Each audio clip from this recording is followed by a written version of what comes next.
বাজে আম্পায়ারিংয়ে জিতা ম্যাচ হেরে গেছে বাংলাদেশ, আর এটা নতুন নয়। কিন্তু আম্পায়ারের ভুলের খেসারত বারবার কেন দিবে টাইগাররা, উঠেছে সেই প্রশ্ন।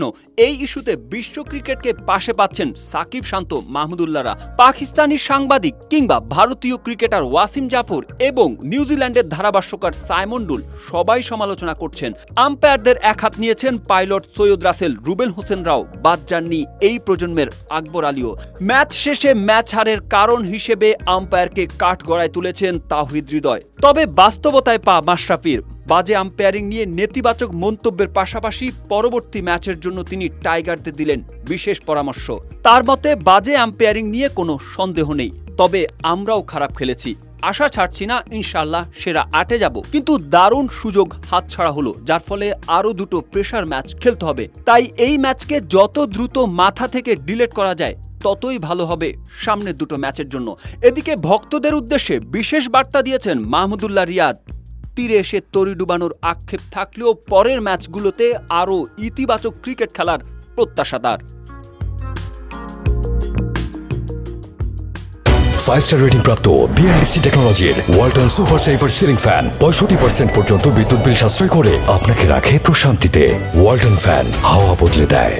ম্যাচের 15তম ওভারে মাহমুদুল্লাহর পায়ে লেগে 4 হয়, তবে সেই 4 না দিয়ে মাহমুদুল্লাহকে LBW এর আউট দেন আম্পায়ার। যদিও পরে রিভিউ নিয়ে বেঁচে যান তিনি, আর তাতে বলটি ডেড বল হলে 4 রান যোগ হয়নি বাংলাদেশের স্কোরবোর্ডে। কিন্তু মাহমুদুল্লাহকে ভুলভাবে LBW আউট না দিলে বলটি লেগ বাইতে 4 হতে পারত। আর দক্ষিণ আফ্রিকাও শেষ পর্যন্ত 4 রানে জিতল। মাত্র 4 রানের জন্য প্রোটিয়াদের বিপক্ষে নিজেদের জয় পায়নি বাংলাদেশ। সেই সঙ্গে সুপার 8-এর সমীকরণটাও এখন হয়েছে কঠিন, আর এর সবটাই হয়েছে আম্পায়ারদের ভুলে। আম্পায়ারদের বেশ কিছু সিদ্ধান্ত বাংলাদেশের বিপক্ষে না গেলে হয়তো ম্যাচটা বেশ ভালোভাবেই জিততে পারত বাংলাদেশ। এমন ম্যাচের পর তাই স্বাভাবিকভাবেই আলোচনায় আম্পায়ারিং, যা নিয়ে প্রশ্ন তুলেছেন নিউজিল্যান্ডের সাবেক পেসার ও ধারাভাষ্যকার সাইমন ডুল। বাংলাদেশের জায়গায় ভারত থাকলে কি করতেন আম্পায়াররা, এই প্রশ্ন ছুড়েছেন তিনি।